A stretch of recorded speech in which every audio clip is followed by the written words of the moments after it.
श्री प्रियादास जी महाराज वर्णन करते हैं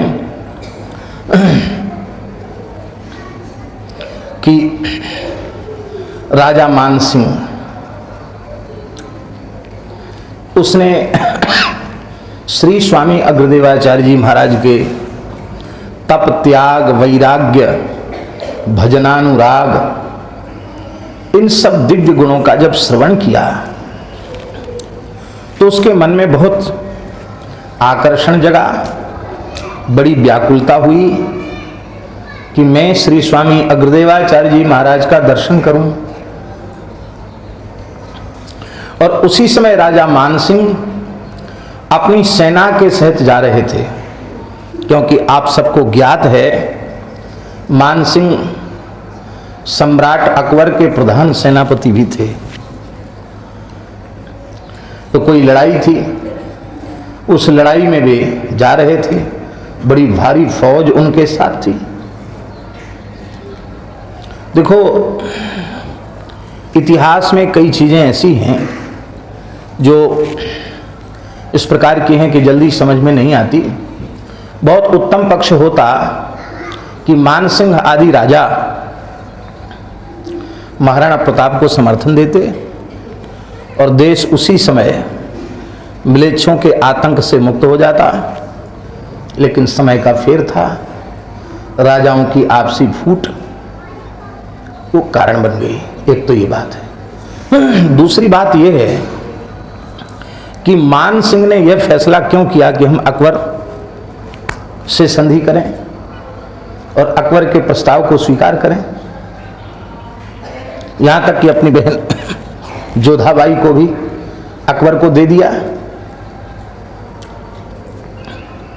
बहुत बारीक बात कह रहे हैं हम, आप लोग कोई हमारे ऊपर ऐसा आरोप नहीं लगाना कि हम कोई उनकी तरफ से उनकी वकालत कर रहे हैं।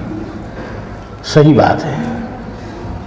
मानसिंह वस्तुतः भक्त राजवंश में उनका जन्म हुआ था, क्योंकि पृथ्वीराज जी पहारी जी के शिष्य थे और उसी राजवंश में ये सब उत्पन्न हुए हैं। तो पवित्र राजवंश है। तो समसामयिक उन्होंने निर्णय यह किया कि ब्रजमंडल से लगा हुआ राजस्थान से लगा हुआ ब्रजमंडल है और बहुत अधिक प्रदेश राजस्थान में है ब्रजमंडल का। तो इस समय यदि हम मुगलों से संधि नहीं करते हैं तो ब्रज की संस्कृति सभ्यता निर्मूल हो जाएगी। ब्रज के कोई देवालय नहीं बचेंगे, कोई मठ मंदिर नहीं बचेंगे। इसलिए मान सिंह के शासन में पहुंचने का परिणाम यह हुआ कि यहाँ के प्रसिद्ध जो श्री विग्रह हैं वो जयपुर आदि में जाकर सुरक्षित हो गए, और नहीं तो महाराज इन विग्रहों का दर्शन ही नहीं होता। तो एक प्रकार से पूरे राजस्थान को और पूरे ब्रजमंडल को मुगलों की भयंकर त्रासदी से इस विवेकपूर्ण निर्णय से उन्होंने मुक्ति दिलाई। वे विधर्मी नहीं थे, वे नास्तिक नहीं थे। नास्तिक होते, विधर्मी होते तो श्री स्वामी अग्रदेवाचार्य जी महाराज के दर्शन की व्याकुलता उनके चित्त में कैसे जग सकती थी। तो संतों के प्रति श्रद्धा है, प्रेम है, भाव है, तब ना श्री स्वामी अग्रदेवाचार्य जी के दर्शन का भाव जगा। अकबर भी दर्शन करने आया। गोराया है ना, गोरिया गौर थी गायों की, वो सब अकबर के द्वारा दिया हुआ। कितना है महाराज जी? पूरा गांव दिया था। पूरा गांव दिया था अकबर ने। वो भी दर्शन करने आया। तो यहाँ स्वामी हरिदास जी का दर्शन करने अकबर आया। इसलिए हम कह रहे दोनों आचार्यों के चरित्रों में बहुत साम्यता है। क्यों आया? अकबर के मन में भी ऐसी प्रेरणा क्यों मिली?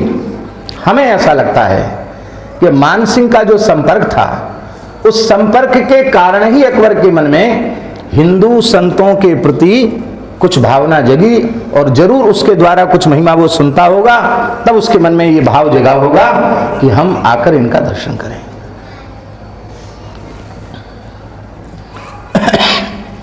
तो मानसिंह दर्शन के लिए आया और स्वामी जी का, अग्र स्वामी जी का तप, त्याग, वैराग्य, अनुराग, इसके आकर्षण से आकर्षित होकर आया। अरे जब भगवान चले आते हैं भक्त के आकर्षण में, तो कोई राजा चला आवे तो क्या आश्चर्य है। ध्रुव जी महाराज तप कर रहे हैं और भगवान हैं सहस्र शीर्षापि ततो गरुत्मता मधोर्वनम भृत्य दिदृक्षया गतः। सहस्र शीर्षा भगवान गरुड़ पर विराजमान हो करके भक्त बालक ध्रुव जी का दर्शन करने आए। और महाराज जी वहां भी स्वामी हरिदास जी के चरित्र में भी नाभा जी क्या लिख रहे हैं, नृपति द्वार ठाड़े रहे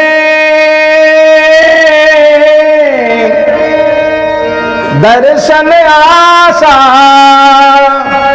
जा सुखी आसुधीर उद्योत कर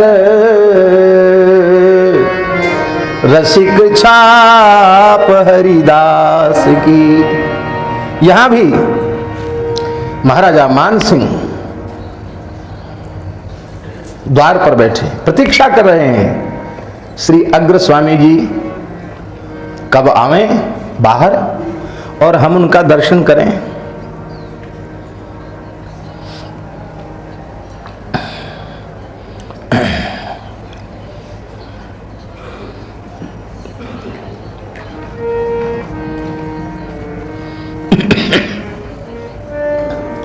इसमें इस प्रकरण में पूज्य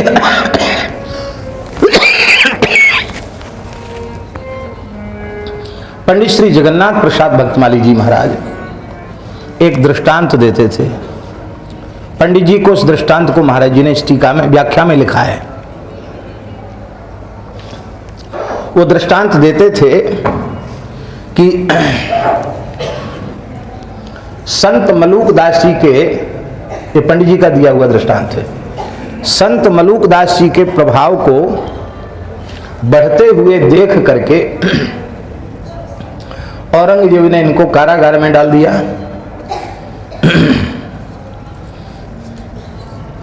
और कारागार में डालने के बाद कोई आरती पूजा थोड़ी होगी। कारागार में डालने के बाद चक्की पीसने का हुक्म दिया, बादशाही फरमान है हमारे पास। चक्की पीसने का हुक्म दिया, चक्की चलाओ।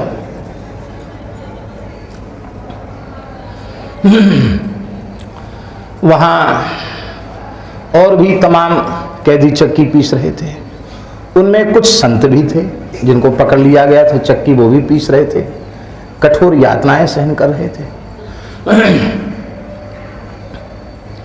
तो श्री मलुकदास जी महाराज तो अलमस्त संत, उन्होंने औरंगजेब से कहा, उन्होंने उन संतों से कहा, अरे क्या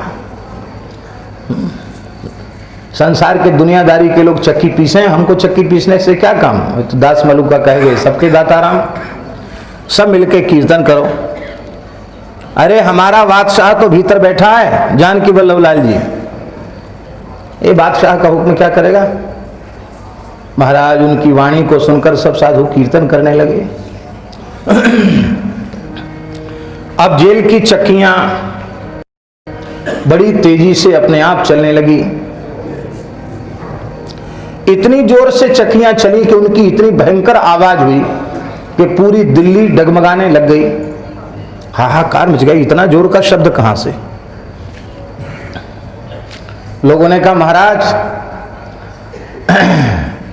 आप अपनी खैरत चाहते हो तो सिद्ध फकीर को जल्दी मुक्त करो, नहीं तो महाराज कवायत हो जाएगी, प्रलय हो जाएगा, कयामत आ जाएगी,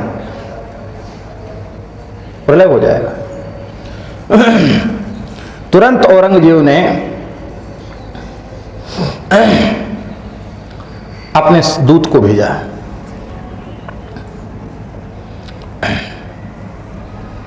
और दूत ने आकर कहा संत मलुकदास जी से, इस मुल्क के शाहनशाह जहां पनाह औरंगजेब ने आपको दरबार में बुलाया है, वो आपके दर्शन करना चाहता है। दूत ने कहा। मलुकदास जी बोले, संसारी पुरुष साधु के दर्शन करने जाते हैं तब तो उनकी सदगति होती है, और साधु जब संसारी पुरुष के यहां जाते हैं तो उन संसारी पुरुषों का पतन हो जाता है। समझ लो, हमें तो कोई परेशानी नहीं। तुम श्रद्धा पूर्वक यहां दर्शन करने आओगे तो तुम्हें लाभ होगा, और हमको बुलाओगे तो तुम्हारा नुकसान हो जाएगा, हानि हो जाएगी। उनके अधः पतन का भय रहता है। तो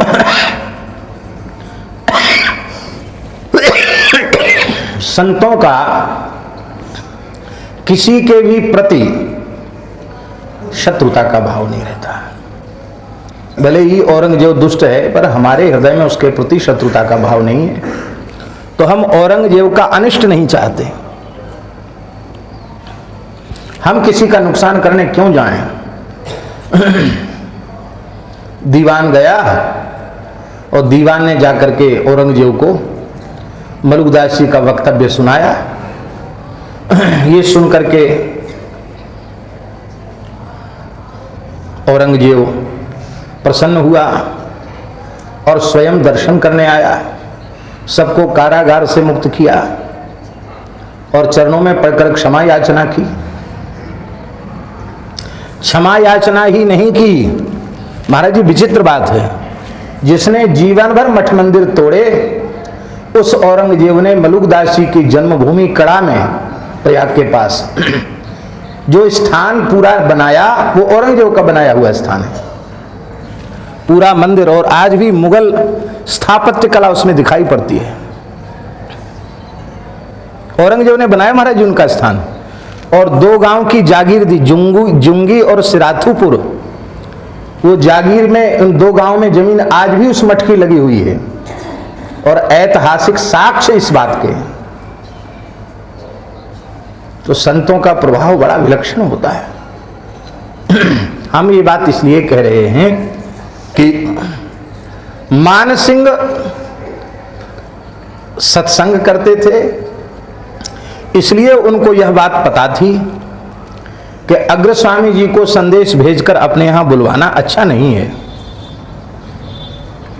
हमें स्वयं ही उनका दर्शन करने जाना चाहिए। अब एक बात और है, वो ये है कि संसारी पुरुषों के यहां कोई आध्यात्मिक उत्सव हो, ठाकुर जी का पाठोत्सव है, श्रीमद् भागवत जी की कथा है, लीला है, अष्टयाम सेवा है, तो प्रार्थना की जा सकती है कि प्रभु आपकी पावन सन्निधि में इस लीला कथा का रस हम लोग लेना चाहते हैं, आप कृपा करके पधारो। वो ठीक, वो अनुचित नहीं है, वो ठीक है, लेकिन ऐसे ही बिना मतलब के किसी महात्मा को बुलाना नहीं। आप स्वयं दर्शन करने जाओ, तुम्हारे आग्रह को स्वीकार करके वे पहुंचेंगे, और उनके साधन भजन में यदि विक्षेप हुआ, उनकी चर्या में विक्षेप हुआ, तो उसका अपराध किसके सिर पे जाएगा? इसलिए सामान्य तरीके से महात्माओं को अपने घरों में नहीं बुलाना चाहिए, यह एक मर्यादा है। और अनुचित न माने, वर्तमान समय में शौचाचार की इतनी उपेक्षा हो रही है कि किसी भी गृहस्थ के घर में पानी पीने का धर्म नहीं है।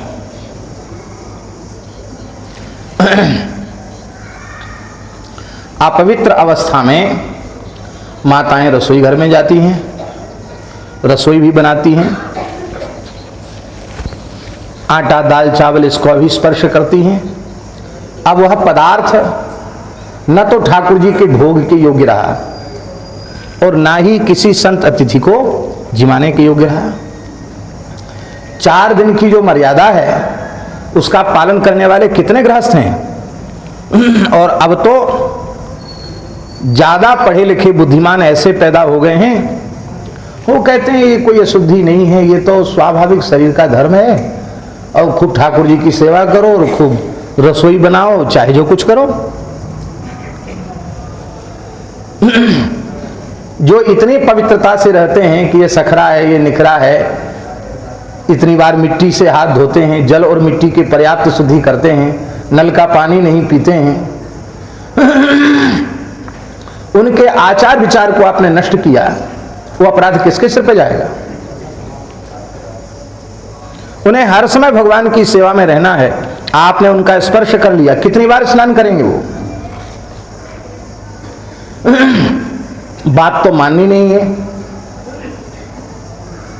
करना अपने मन का है, और खाली श्रद्धा का प्रदर्शन हम करते हैं, उससे लाभ भी कुछ नहीं।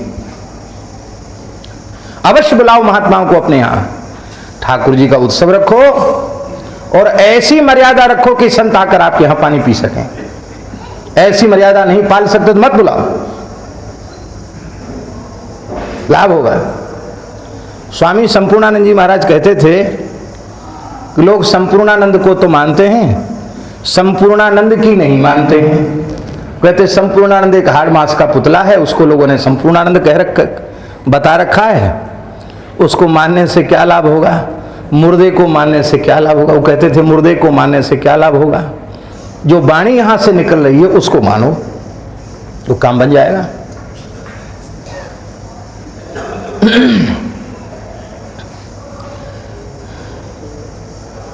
तो ये स्थिति है, शौचाचार का पालन अवश्य करना चाहिए। आज लोग हल्ला मचाते हैं, माताओं के साथ भेदभाव किया जाता है, उनको बराबरी का दर्जा प्राप्त नहीं है, उनको कोई छुट्टी नहीं है। अच्छा, पुरुष नौकरी करे तो उसको महीना में कितनी छुट्टी मिलती है? बोलो, 4 रविवार की छुट्टी मिलती है ना, पक्की है ना, 4 छुट्टी तो पक्की है। भगवान की कितनी अच्छी व्यवस्था है। पुरुष वर्ग की ड्यूटी तो 5, 7, 8 घंटे की है, माताओं की ड्यूटी 24 घंटे की है, क्योंकि घर के सारे प्रकरण को, सारी व्यवस्थाओं को उनको संभालना है। तो ठाकुर जी ने 4 दिन का अवकाश उनको दिया है। 4 दिन पुरुष वर्ग रसोई बनावे, बर्तन मांजे, रसोई बनावे, ठाकुर जी को भोग धरावे, और थाली लगा के जिस कक्ष में देवी मानसिक राम नाम जप रही है उस कक्ष में उनका अलग पात्र, अलग थाली पहुंचा देवे। ये पुरानी व्यवस्था है, ऐसी व्यवस्था हो जाए तो झगड़ा होगा। अब इसी बात पे झगड़ा है कि रे हमको और इसने चाय बनाने के लिए कह दिया। देखो साहब, इसकी हिम्मत इतनी कितनी हुई? अरे चाय नहीं, 4 दिन रोटी बनाओ और खिलाओ।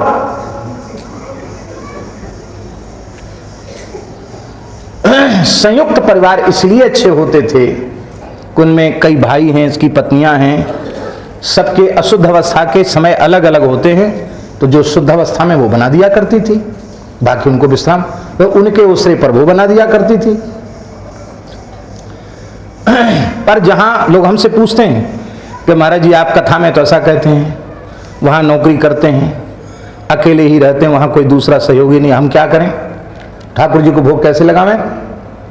पति बनावे, तुम खाओ, बाहरी काम के लिए कोई सेवक रखो, सामर्थ्य हो तो, नहीं तो खुद करो। नहीं तो घर में ठाकुर जी रखने का नाटक मत करो, फिर जैसा मनावे वैसे रहो। घर में ठाकुर जी विराजमान हैं तो शौचाचार का पूरा पालन करना चाहिए। और एक बात और कह दें, ठाकुर जी में आपका भाव है, बहुत अच्छी बात है, पर शुद्ध शुद्ध अवस्था में उनको लेकर सब जगह घुमाना भी अच्छी बात नहीं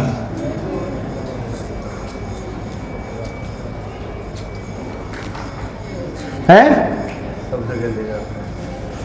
और शौचाचार बिल्कुल नहीं, लवशंका भी करे आप ठाकुर जी को लिए डोल लें। अरे भाई,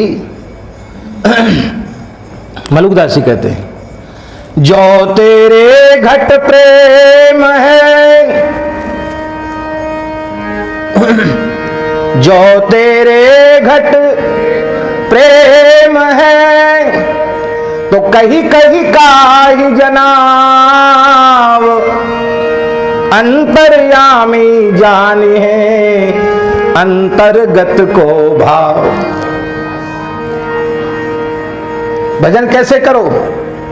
सुमिरन ऐसा कीजिए दूजा लखे न कोय, होठ न फरकत देखिए प्रेम राखिए गोय। प्रेम तो छिपाने की वस्तु है, बाजार की वस्तु थोड़ी है। हम इतना भजन करते हैं, हम इतने घंटे बैठते हैं, ये प्रचार का विषय नहीं है। तो उस समय मान सिंह के पास 10,000 फौज थी। कितने सैनिक थे? 10,000। और लड़ाई पर जा रहे थे। जैसे ही रेवासा के निकट से निकले तो मान सिंह ने अपने मन में विचार किया कि जिन पूज्य श्री स्वामी अग्रदेवाचार्य जी के दर्शन की हमें व्याकुलता है, उनका दर्शन हमें कर ही लेना चाहिए। क्यों? क्योंकि हम युद्ध पर जा रहे हैं और युद्ध में जाने वाला वीर अपने सिर पर कफन बांध के जाता है। हम लौट के आएंगे इसका कोई ठिकाना नहीं है। फिर तो हम श्री स्वामी अग्रदेवाचार्य जी के दर्शन से वंचित ही रह जाएंगे। इसलिए लाख काम छोड़कर हमें संत दर्शन कर लेना चाहिए। और ये बात बिल्कुल पक्की है। हमारे मोहल्ले में एक स्थान है रामकुंज। वहां एक स्वामी जी रहते थे, नाम में उनका त्यागी जी को पता होगा, क्या नाम था उनका? सन्यासी महात्मा थे, बहुत अच्छे संत थे। तो हमारे एक बड़े प्रेमी संत थे श्री हरिचरण दास जी, भक्तमाली, आप सब जानते हो। हम लोग उनको विनोद में कहते थे श्रोता पछाड़ वक्ता। ट्रेन में कथा शुरू, जाए जहां बैठे वहीं कथा शुरू। वस्तुतः कथा से ऐसा प्रेम, विलक्षण प्रेम था उनका कथा से। ये भी विचार नहीं करते थे कि ये जिज्ञासु भी है कि नहीं, बस कोई बात पूछ ले कहना शुरू। तो वो हमारे पास, महाराज जी के पास आते ही रहते थे। हमसे उन्होंने कहा कि बगल के रामकुंज स्थान में एक स्वामी जी हैं, भगवत प्राप्त संत हैं, आप उनका दर्शन कर लें। अब इस समय अस्वस्थ हैं, कभी भी वे जा सकते हैं। तो हमने श्री रामकुंज वाले स्वामी जी के संबंध में पहले भी सुन रखा था कि बहुत अच्छे संत हैं, पर अवसर नहीं आया था। पर हरिचरण दास जी ने कहा तो हमारे मन में इच्छा हो गई। तो मैंने उनसे कहा कि हम थैला लिए थे पुस्तकों का, हम जा रहे थे रंग लक्ष्मी विद्यालय पढ़ने। हमने कहा कि आज तो हम पढ़ने जा रहे हैं, कल कर लेंगे दर्शन। अरे उन्होंने कहा कल क्या कर लोगे, अभी कर लो, जा तो रही हो, दर्शन कर लो। ठीक है। तो हम गए उनका दर्शन करने। मन में थोड़ी घबराहट भी थी, विद्यालय में लेट हो रहे हैं, पाठ शुरू हो जाएगा तो गुरुजी हमारी प्रतीक्षा थोड़ी करेंगे। लेकिन गुरुजनों का इतना अनुग्रह था कि वे दास को विलंब होने पर भी पाठ तभी शुरू करते थे जब हम पहुंच जाते थे। बहुत कृपा थी उनकी। क्यों? और दूसरे निमित्त नहीं थे, हम तो निमित्त थे पढ़ने वालों में से। तो चाहे श्री गिरिराज जी गुरु जी हों, चाहे श्री मिश्री जी गुरु जी हों, चाहे श्री वेदांती गुरु जी, जो भी गुरुजन थे हमारे, वो सब तभी शुरू करते थे जब हम पहुंच गए। कहते बाबा को आन दो, बाबा आएगा तभी पाठ शुरू होगा। ऐसा था, बड़ी कृपा थी। तो मन में एक ये भी था कि कहीं वहां ज्यादा टाइम लग गया तो ठीक नहीं। तो महाराज जी हम गए दर्शन करने। तो स्वामी जी के मुख पर सूजन थी, उनके हाथ पैरों पर पर्याप्त सूजन थी, और उनके शरीर के लक्षण ये बता रहे थे कि निश्चित ही उनका समय अब अधिक नहीं है। तो मैंने स्वामी जी को प्रणाम किया और एक भी व्यक्ति उनकी सेवा में नहीं था, अकेले थे बेचारे। और शरीर की ऐसी अवस्था, मैंने उनको प्रणाम किया। प्रणाम करके हमने उनसे पूछा कि स्वामी जी तबीयत कैसी है? क्या कहा? तबीयत कैसी है? तो हमारी बात तो जैसे उन्होंने सुनी ही नहीं। वे बोले, कन्हैया तुम्हें एक नजर देखना है, जिधर तुम छिपे हो उधर देखना है। कन्हैया तुम्हें एक नजर देखना है, जिधर तुम छिपे हो उधर। बस यही धुन।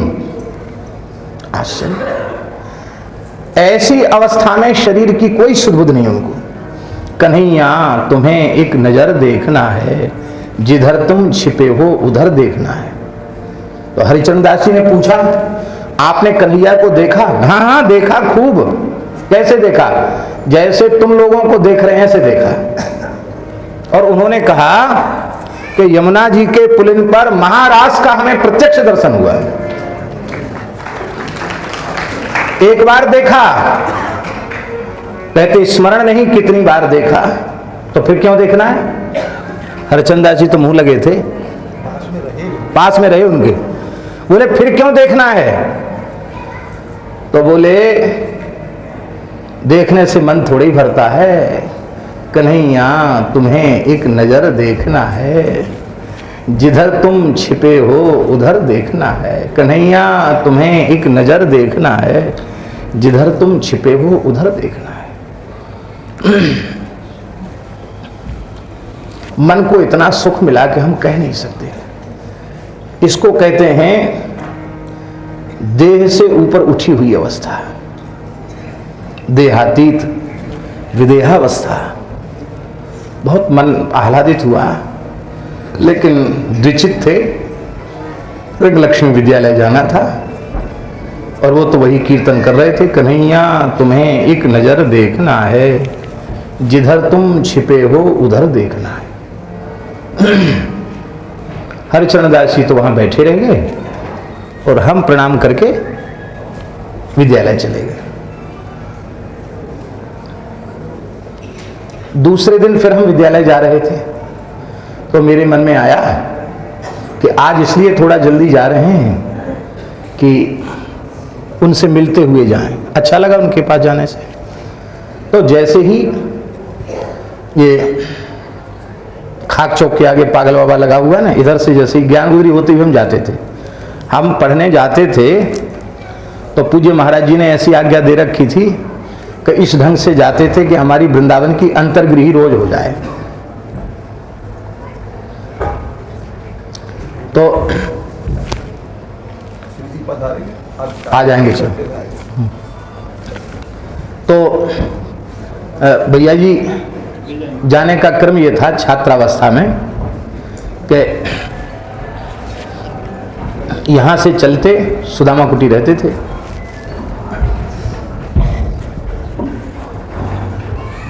हाँ, एक मसनद वगैरह था। यहां से चलते तो ज्ञान गुदरी होते हुए रंग जी के मंदिर के पूर्वी फाटक पर, ये जो रघु आश्रम है, इधर होते हुए और फिर उधर रंग जी की बगीची होते हुए फिर रंगलक्ष्मी विद्यालय जाते। अब वहाँ पढ़ने के बाद फिर वहाँ से धर्मसंघ वाले गुरु जी के यहाँ जाते। तो पुराने गोविंद देव जी के मंदिर को होते हुए, जिसमें सिंहपुर हनुमान जी आ जाएं, गोविंद देव जी आ जाएं, उनको दाहिना करते हुए छिपी गली है ना, छिपी गली होकर के बनखंडी होकर के और फिर जाते थे गुरुजी के यहाँ। और गुरुजी के यहाँ ऐसे नहीं जाते थे, ऐसे घूम के जाते थे प्रायः कि उसमें सेवा कुंज आ जाए। तो उधर से ऐसे घूम के फिर दान गली से घूम करके गोपालाश्रम में उसके सामने सेवा कुंज में गुरुजी के घर जाके पढ़ते थे। फिर वहाँ से आते थे वृंदावन राज को दाहिना करते हुए राधा रमण लाल जी के सामने से गोपीश्वर महादेव, और उनको प्रणाम मन ही मन करके फिर मुकांतर। ये वृंदावन की अंतर्गृही हो गई, भीतर वाली परिक्रमा। तो ये भगवत कृपा से प्रायः नित्य हो जाती थी। साइकिल चलाना आता नहीं, इसलिए सीखी नहीं, तो साइकिल भी थी नहीं, और चाहे जितनी ठंडी हो और चाहे जितनी गर्मी हो, पद यात्रा ही करनी है, ये क्रम था। तो हम जा रहे थे तो क्या देखा कि कुछ भीड़ आ रही है और एक अर्थी सामने से आ रही है, उसमें कुछ संत दिखाई पड़े। जब संत दिखाई पड़े तो मैंने किसी से पूछा कि किसका शरीर पूरा हो गया। अरे बोले वो रामकुंज में स्वामी जी रहते थे, रात्रि में उनको ब्रजरज प्राप्ति हो गई, गोलोक धाम वास हो गया, उन्हीं का शरीर है। अब हमारे मन में आया कि अरे यदि हमने ये कह दिया होता नहीं आज नहीं जाएंगे कल आएंगे, तो एक भगवत प्राप्त संत के दर्शन से हम वंचित रह जाते। ठाकुर जी के दर्शन में भले ही विलंब कर दो, कोई बात नहीं, कहां भाग के जाएंगे। ये अपात्र कुपात्र सबको दर्शन देने के लिए बाध्य हैं, हिम्मत नहीं इनको यहां से हिलने की। पर संतों के दर्शन में प्रमाद मत करो। किसी प्रामाणिक महापुरुष से सुनने को मिल जाए कि वहां एक उच्च कोटि के महापुरुष विराजमान हैं, तो लाख करोड़ काम छोड़कर उनके दर्शन के लिए जाओ, क्योंकि अवसर बेर बेर नहीं आवे। काल किसी की प्रतीक्षा नहीं करता, और हम अपनी श्रद्धा के अनुरूप निवेदन कर रहे हैं। भगवत प्राप्त संत का दर्शन भगवत दर्शन से कम नहीं है। भगवत प्राप्त संत का दर्शन मेरे भाव के अनुसार भगवत दर्शन ही है, उसमें अंतर नहीं। क्योंकि नारद जी महाराज का वचन है, तस्मिन् तज्जने भेदा भावात्, भगवान और भगवान के जन में भेद का अभाव है। तो महाराज जी मान सिंह जी के साथ 10,000 फौज थी, लड़ाई पर जा रहे थे। कहीं हम बच के नहीं आए तो, और मान लो हम बच के आ भी गए और इसी बीच में संत ने अपनी लीला को समेट लिया, तो दोनों प्रकार से मैं घाटे में रहूंगा। इसलिए समय की प्रतीक्षा न करते हुए हमें तुरंत अपनी दिशा मोड़ देनी चाहिए और रेवासा धाम जाकर के श्री स्वामी अग्रदेवाचार्य जी महाराज का मंगलमय दर्शन करके अपने नेत्रों को, अपने जीवन को कृतार्थ कर लेना चाहिए। ऐसा विचार करके दर्शन करने वे आ गए।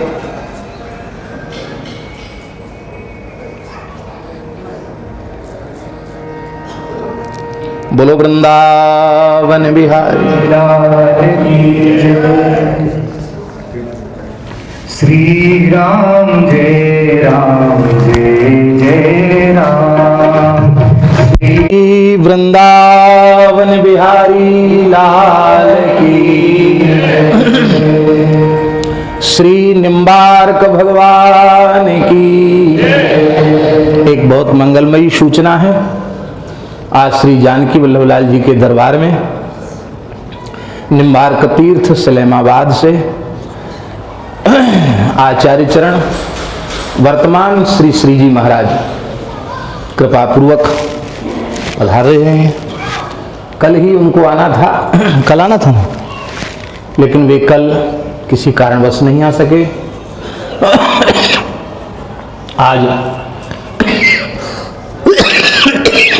थोड़ी ही देर में उनका मंगलमय दर्शन हम लोगों को यहीं प्राप्त होगा, और केवल दर्शन ही नहीं प्राप्त होगा, उनका आशीर्वाद भी प्राप्त होगा। तो सब लोग धैर्यपूर्वक विराजेंगे, और जब वे पधारेंगे तो एक आचार्य स्वरूप के प्रति अपने भाव को व्यक्त करते हुए, भाग दौड़ न करते हुए, अपने ही आसन से अभ्युत्थान पूर्वक खड़े होकर के उनका स्वागत करेंगे। जब वे आसन पर विराज जाएं, आप लोग बैठ जाएंगे। जो वयोवृद्ध महापुरुष हैं वो तो विराजे रहें। बाकी जो खड़े हो सकते हैं अपनी मर्यादा से भी जरूर खड़े होकर के अभ्युत्थान करें। तो हम निवेदन कर रहे थे कि राजा मान सिंह 10,000 फौज को लेकर के आए।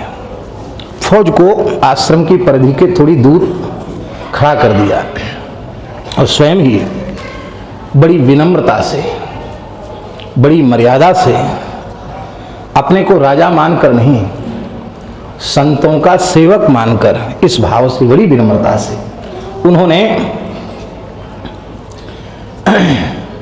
श्री रेवासा धाम की परिधि में प्रवेश किया। अब देखो होता क्या है, हमारे जैसे लोगों की बात बता रहे हैं। पता चले कि कोई विशेष अधिकारी, ऑफिसर अथवा राजा महाराजा की कोटि का, अब राजा महाराजे तो रहे कहाँ, प्रधानमंत्री, मुख्यमंत्री आदि, इन्हीं को आजकल राजा महाराजा मान लो। इनकी कोटि का कोई आ जाए तो हम अपना हवन, पाठ, पूजा, नित्य नियम छोड़कर एयरपोर्ट पर भी चले जाएं, और एयरपोर्ट पर न जाएं तो कम से कम द्वारपाल की भांति हाथ में पुष्प लेकर उनकी अगवानी करने तो जरूर खड़े हो जाएंगे, क्योंकि ऐसी परंपरा इसमें चल पड़ी है। देखो, इस परंपरा से संतों की गरिमा में तो हानि है ही, जिनके लिए हम इस प्रकार का आदर दे रहे हैं उनकी भी हानि है, उनकी भी हानि है। और वो मर्यादा सीखेंगे कैसे?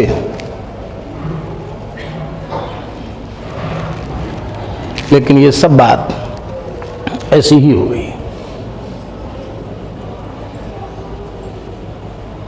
वर्तमान समय ऐसा आ गया। महाराज जी से पूछ लो, मारा मारी मस्ती ऐसे लोगों के पास पहुंचने के लिए हम किसी भी पद्धति से वहां पहुंच जाएं, अरे भगवान मिल जाएंगे कि तुम्हारा आत्मा कल्याण हो जाएगा, कि ज्ञान भक्ति वैराग्य क्या मिल जाएगा तुमको।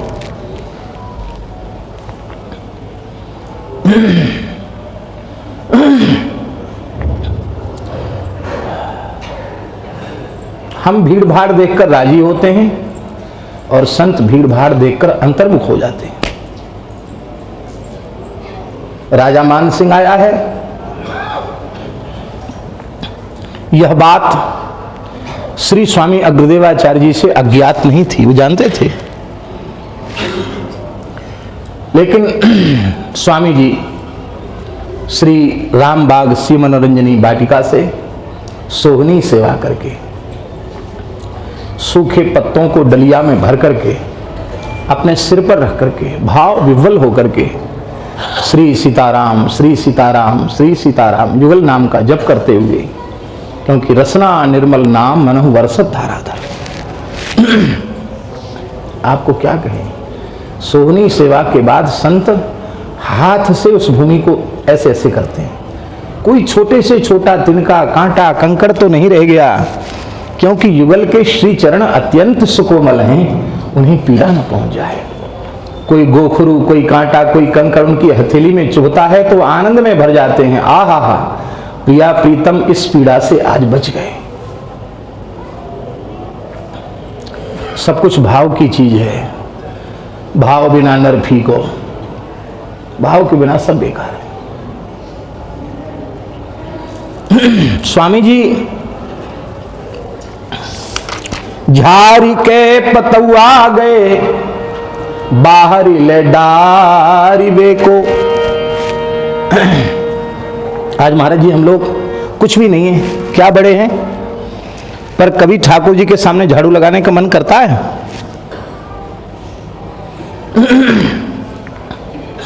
संकोच होता है कि हम अमुक पीठ के अधीश्वर हैं, हम झाड़ू लगाने वाली छोटी सेवा कैसे कर सकते हैं, हम पत्ता की डलिया सिर पे सूखे पत्तों की कचड़े को बटोर कर हम कैसे ले जाएं।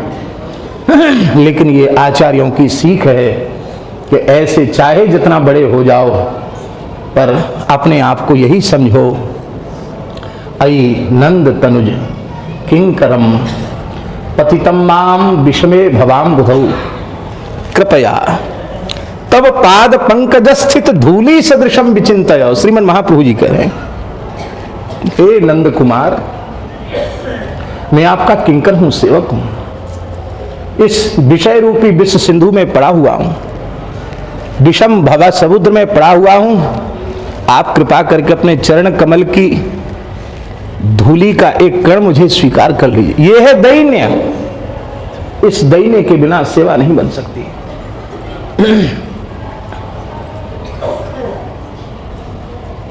अन्यथा नहीं मानना महाराज जी। इस प्रकार का भाव भी भर दिया जाता है कि तुमको इससे नीचे झुकना ही नहीं है। ना तो हृदय में ज्ञान है, न भक्ति है, न वैराग्य है, न शास्त्र बोध है, न सदाचार है। केवल हम इस अहंकार में भर गए कि हम अमुक हैं। भैया, इस थोथे अहंकार से कुछ भी मिलने वाला नहीं। इनकी लीला है रेवासा महाराज की। 2007 में मलुक पीठ का उत्सव हुआ, ठाकुर जी विराजे, आनंद फानन में इन्होंने नाटक रच दिया। बोले कल वैशाख कृष्ण पंचमी है और वो मलुक पीठाधीश्वर के रूप में सब अन्य अखाड़े आए हुए हैं, सन्यासी बैरागी सब हैं। और जगत गुरु रामानंदाचार्य पद पर उस समय श्री स्वामी हरियाचार्य जी महाराज थे, वो सर्वमान्य थे उस समय, वो भी आए हुए थे। महाराज जी तो थे ही। दास ने बहुत विनम्रता से अस्वीकार किया, पर पता नहीं क्या इनकी योजना थी, यही जाने। रात को ही सब जाने के लिए तैयार हो गए। श्री माधवाचार्य जी महाराज, श्री ज्ञानदास जी महाराज, सब बोले नहीं, आप हमारी बात नहीं मानते हो तो हम लोग उत्सव छोड़कर रात को ही अपनी गाड़ी में बैठ बैठ के जा रहे हैं, हम लोग नहीं रुकेंगे। आप समाज की बात नहीं मानेंगे। सब नाराज हो गए।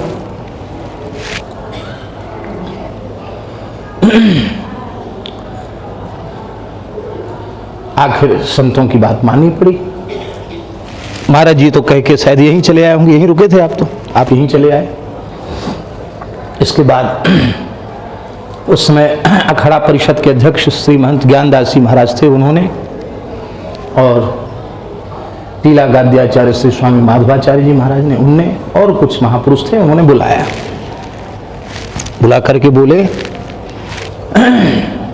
कि अब आपकी ये मर्यादा रहेगी, आप कहीं किसी भी सभा में नीचे नहीं बैठेंगे, चाहे जिसको झुककर प्रणाम नहीं करेंगे। कुछ नियमावली बता दी उन्होंने, ऐसा करेंगे ऐसा करेंगे। मैंने कहा महाराज क्षमा करना, धर राखो अपनी उपाधि, हमें नहीं चाहिए। हम जैसे हैं वैसे ही रहेंगे, हम उसमें परिवर्तन नहीं कर सकते।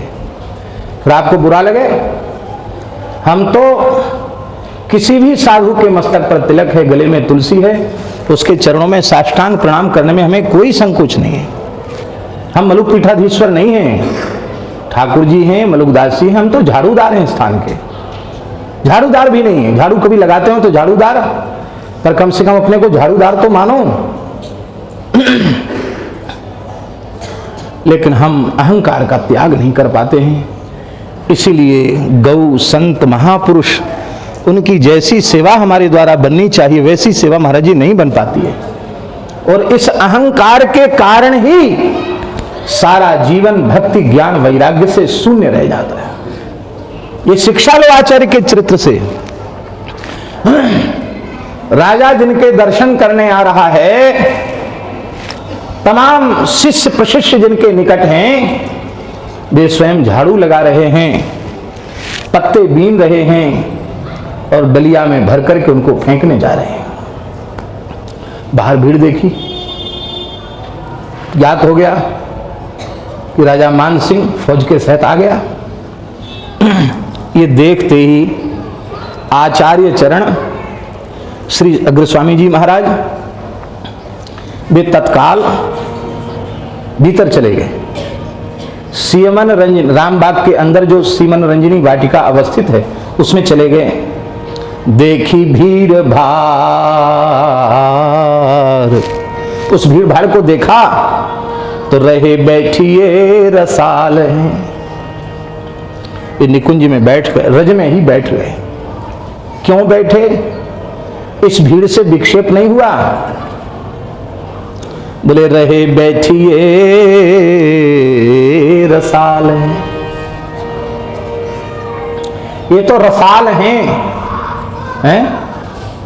वह माधुरी रस लबालब आप में भरा हुआ है, रोम रोम से निर्झरित हो रहा है।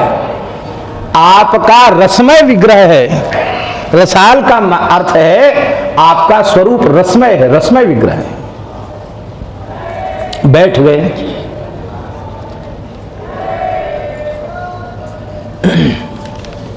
अब देखो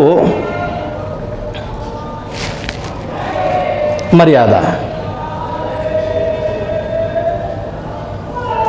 राजा मान सिंह यह भी तो कह सकते थे, अरे भाई हम इतनी देर से यहां खड़े हैं, हमको अमुक जगह जाना है, जाकर स्वामी जी को कहो कि राजा मान सिंह आया है, महाराज आए हैं, दर्शन करना चाहते हैं। नहीं, धन्य है महाराज जी राजा की शालीनता। साष्टांग प्रणाम करके वाटिका के द्वार पर ही बैठ गया।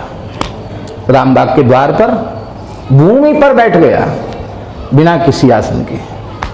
ना पदत्राण है और ना शिरत्राण है। ये है मर्यादा। हम लोग किसी मतलब के नहीं। अब हम लोग थोड़ी कीर्तन करें क्योंकि आचार्य चरण आ गए। नहीं आ गए। जय जय श्यामा, जय जय श्यामा, जय जय श्याम, जय जय श्री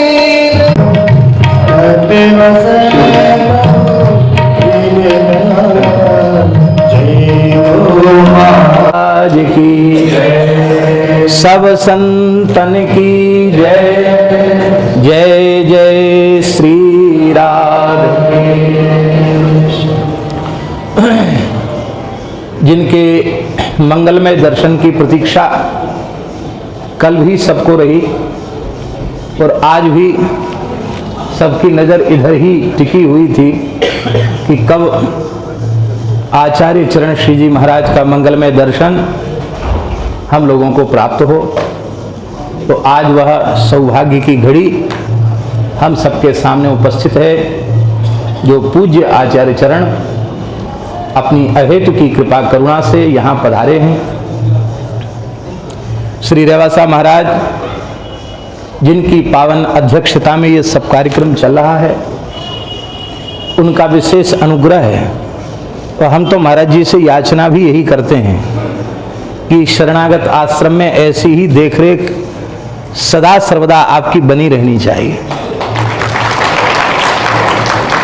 सौभाग्य है।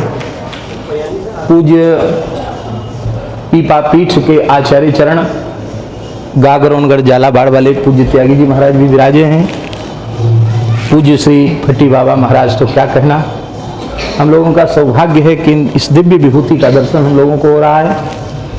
परम गोभक्त स्वामी श्री कृष्णानंद जी महाराज, उधर पीछे विराजमान जगन्नाथपुरी से पधारे स्वामी श्री शुद्धानंद जी महाराज, पूज्य श्री परमहंस जी महाराज और श्री अयोध्या जी से श्री रामहर्षण कुंज से पधारे हुए वर्तमान पूज्य श्री महंत जी महाराज हैं, श्री महंत श्री अयोध्या दास जी।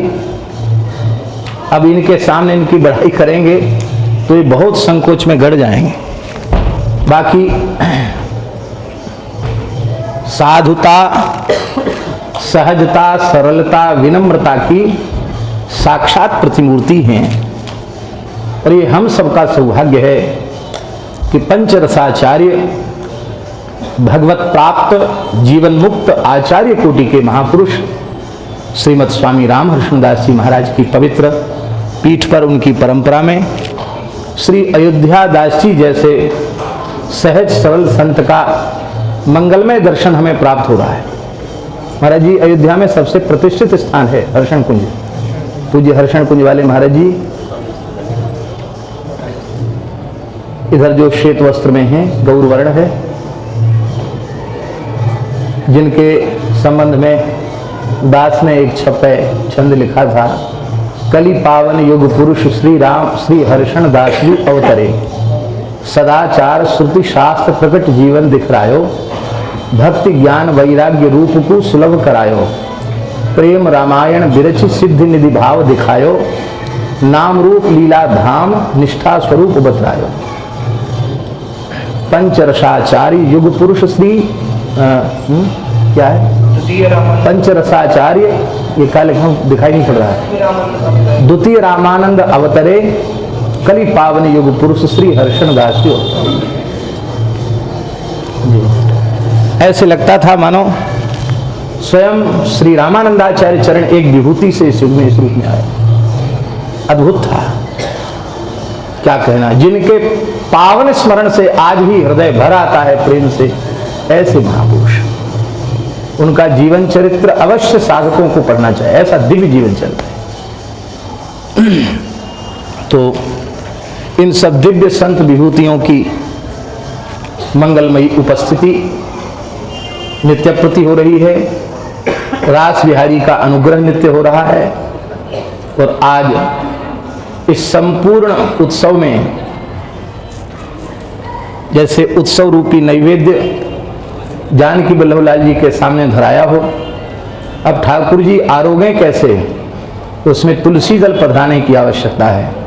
तो हमको लगता है तुलसी दल के रूप में निम्बार्क धाम से, निम्बार्क पीठ से श्री राधा सर्वेश्वर प्रभु के चरण चंचरीक आचार्य चरण कृपा पूर्वक पधारे हैं। अब उत्सव में तुलसी दल पड़ गया, ये पूरा हो गया, इनकी उपस्थिति मात्र से पूर्ण हो गया। हम बहुत आह्लादित हैं। हम व्यासपीठ से आपको सादर दंडवत प्रणाम निवेदन करते हैं और अनुमति चाहते हैं कि जो प्रसंग हम कह रहे थे उसको हम पूर्ण करें। इस समय कई दिनों से श्री स्वामी अग्रदेवाचार्य जी का चरित्र ही चला है, जिसकी हम चर्चा कर रहे थे। तो आप सावधान होकर के समाहित चित्त से श्रवण करें। दर्शन काज महाराज मान सिंह आयो, दर्शन काज महाराज मान सिंह छायो बाग माझ बैठे द्वार द्वार पाल है, छायो बाग माझ बैठे द्वार द्वार पाल है, झाड़ी के बतौआ गए बाहरी ले डारी देखो, धारी के बतौआ गए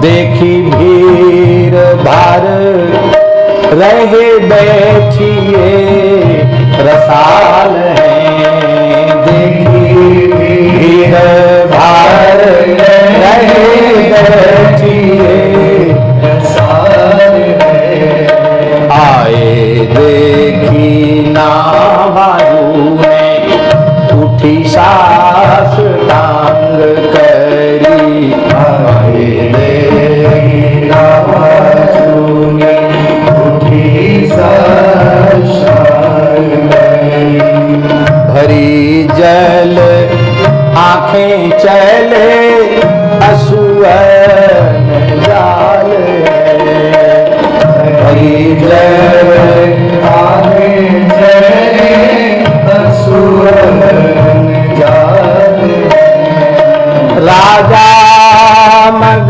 चाहे हारी आनी के निहारे नैन, राजा मग चाहे हारी आनी के निहारे नैन, जानी आ आप जानी भय दासने दयाल हैं।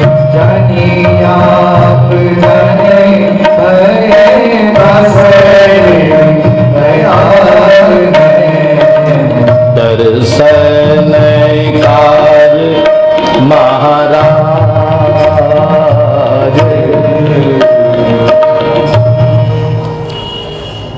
प्रकरण ये चल रहा था कि राजा मान सिंह 10,000 फौज लेकर युद्ध के लिए प्रस्थान कर रहे थे, दिल्ली की ओर जा रहे थे, क्योंकि सम्राट अकबर के वे सेनापति थे।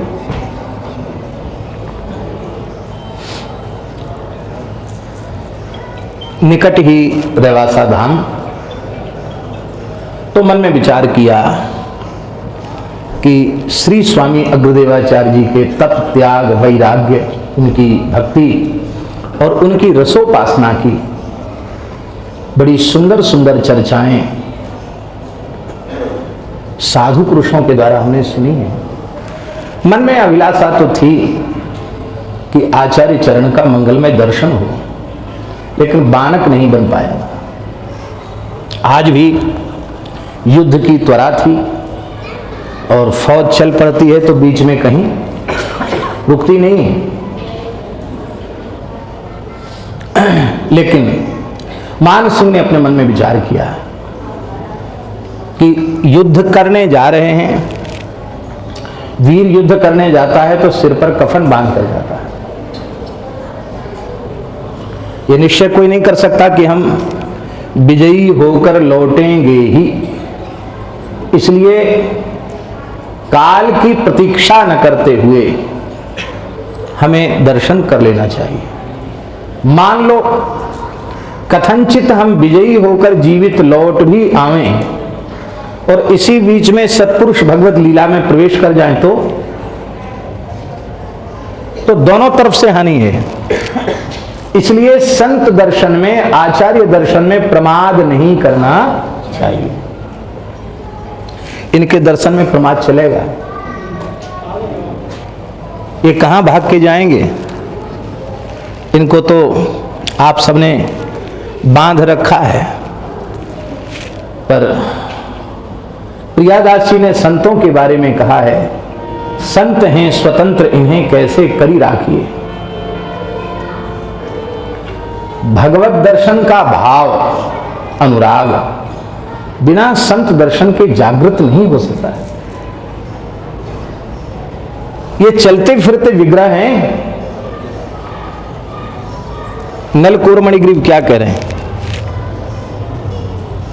वाणी गुणानुकथने श्रवणौ कथायां हस्तौ च कर्मसु मनस्तव पादयोर्नः स्मृत्यां शिरस्तव निवास जगत प्रणामे दृष्टि सताम दर्शनेस्तु भवत्तनूनाम। यहां पूरे श्लोक की व्याख्या करने से प्रयोजन नहीं है, केवल अंतिम चरण भी हमको कहना है। दृष्टि सताम दर्शने अस्तु, सताम दर्शने दृष्टिरस्तु। सत्पुरुषों के दर्शन में हमारी दृष्टि लगी रहे।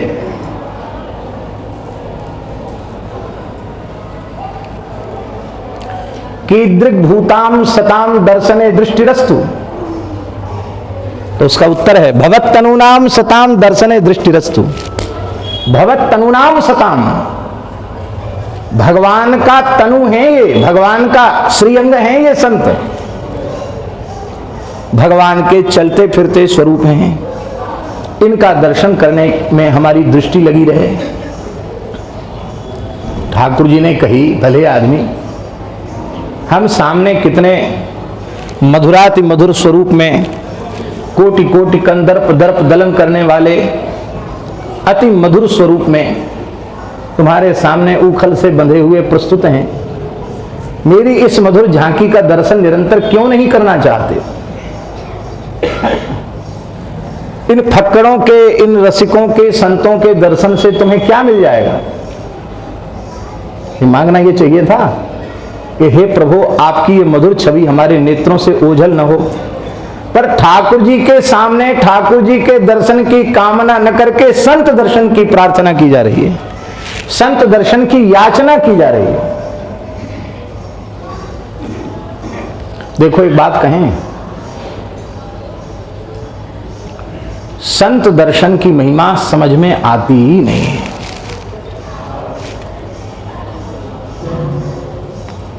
नहीं समझ में आती, ना गुरु दर्शन की महिमा समझ में आवे और न संत दर्शन की महिमा समझ में आवे। नहीं समझ में, बिल्कुल समझ में नहीं आती।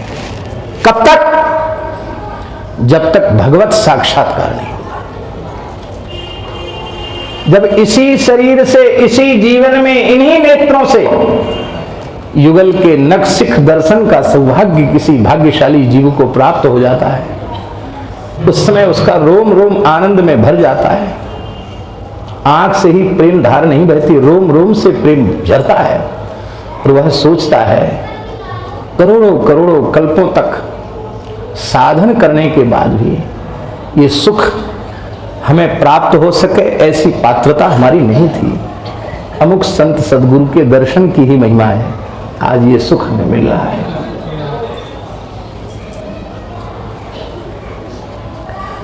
संतों की कृपा के बिना भगवान नहीं मिलते और भगवान की प्राप्ति के बिना संतों की महिमा समझ में नहीं आती।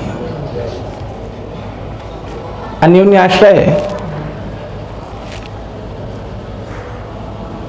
जिस जिसको भगवत साक्षात्कार हुआ सबने संत दर्शन की प्रार्थना भगवान से की। नलकूबर मणिग्रीव के कहने का आशय यह था, हमने नारद जी को कहां देखा, हम धनाध्यक्ष कुबेर के पुत्र हैं, देवता हैं, इस अहंकार में भरे हुए थे। फिर युवावस्था का अहंकार, फिर प्रमदाओं का अहंकार। हम लोग तो वृंदावन में रहते हैं, गृहस्थियों से ज्यादा संपर्क भगवत कृपा से हुआ ही नहीं। 10-11 साल की उम्र में संतों की शरण में आ गए और फिर संतों ने ही अपने चरणों में आश्रय दे रखा है। तो घर गृहस्थी के नाटक देखने का अवसर नहीं मिला, ये भगवान की बड़ी कृपा है। पर बंदरों का नाटक तो हम लोग देखते ही हैं। महाराज जी, बंदर से आंख मिलाओ कभी कुछ नहीं बोलेगा, उसके बगल में बंदरिया बैठी होगी, हमारी बात पे विश्वास ना हो तो करके देख लें। हाँ, बंदरिया उसके दक्षिणांग में हो या बामांग में हो, कहीं भी हो, बंदरिया उसके पास बैठी हो, आप बंदर से थोड़ा आंख मिलाइए, फिर देखो, खो खो करके दौड़ेगा, खंबा होगा खंबा को हिला देगा, पेड़ होगा पेड़ को हिला देगा। ये पुरुष की प्रकृति होती है, स्त्री के सामने अपने बल को, पौरुष को प्रमाणित करना चाहता है, अहंकार का पोषण करना चाहता है। तो हम ये उदाहरण इसलिए दे रहे हैं कि पशु योनि, भोग योनि में पड़ा हुआ एक जीव, उसमें ऐसी वृत्ति है, तो मनुष्य है, अपने को बहुत चतुर, बहुत बुद्धिमान समझता है। रास्ता चलते देख लेना, किसी आदमी से कुछ अटपट आपके मुंह से निकल जाए तो ज्यादा बुरा नहीं मानेगा। कहीं उसकी गृहिणी साथ में हो और आपसे कुछ ऐसी बात निकल गई, उसका तेवर देखो। क्यों? ये उसकी अनिवार्यता है। यदि वो प्रतिकार नहीं करता है तो गृहिणी से रोज फटकार झेलनी पड़ेगी। अरे तुम तो बुद्धू आदमी हो, किसी मतलब के थोड़ी हो, तुम्हारी कोई इज्जत है? चाहे जो कुछ चाहे कुछ कह सकता है तुमसे। हाय रे हाय, मेरे तो भाग्य फूट गए, तुम ही हमारे भाग्य में बंधे थे। ये बात सुन नहीं सकता है पुरुष। तो प्रमदाओं के बीच में प्रत्येक पुरुष अहंकार से युक्त हो जाता है। इसलिए महाराज जी उनको प्रमदा कहते हैं। प्रकर्षेण मदम स्थापयति अंतःकरणे या सा प्रमदा। प्रमदाओं का कुसंग फिर अपे पी रखा है। उसका मद, नशे का मद ऐसा होता है। हमारे बड़े पुजारी जी सुनाते थे, पुजारी श्री रामचंद्र दास जी, बिहार की सच्ची घटना। चंद्रगढ़ स्टेट का राजा भगवती सिंह, गया स्टेट में है चंद्रगढ़, राजाओं का जमाना था, और राजपुरोहित परिवार के बालक थे पुजारी जी। उन्होंने बताया वो राजा साहब की सवारी निकल रही थी हाथी पर बैठकर, कोई उत्सव था, तो एक अफीमची, क्षत्रिय ही था, अफीमची था, अफीम खाता था, तो अफीम के नशे में मस्त था, आंखें लाल हो रही थी। वो उस समय समझ रहा था कि मैं ही दुनिया का सम्राट हूं। तो जैसे राजा साहब का हाथी दरवाजे पे आया, कड़क कर बोले, खड़ा कर दे हाथी, मेरे सामने हाथी पर कोई नहीं बैठ सकता, खरीदूंगा हाथी, कितने में देगा? गरीब आदमी था, हाथी खरीदने की सामर्थ्य उसकी नहीं थी। राजा से ऐसा कौन बोले? बड़ा प्रतापी राजा था भगवती सिंह। तो राजा हंसा, वो समझ गया कि नशे में बोल रहा है, इशारा किया, तुरंत उसको भीतर पहुंचा दिया। बोले हाथी का मोल तोल कल दरबार में होगा। क्या कहा? हाथी खरीदेगा ना, तो हाथी का मोल तोल दरबार में कल होगा। उसको हवालात में बंद कर दिया, और दूसरे दिन जब दरबार लगा तो बंधा हुआ वह व्यक्ति सामने उपस्थित हुआ। राजा बोला, कितने में खरीदोगे हमारा हाथी? क्योंकि हाथी पर तो हम सवार हैं, हमारे सहित हाथी खरीदना पड़ेगा, कितने में खरीदोगे? उसने हाथ जोड़ के कहा, महाराज हाथी खरीदने वाला रात में ही विदा हो गया।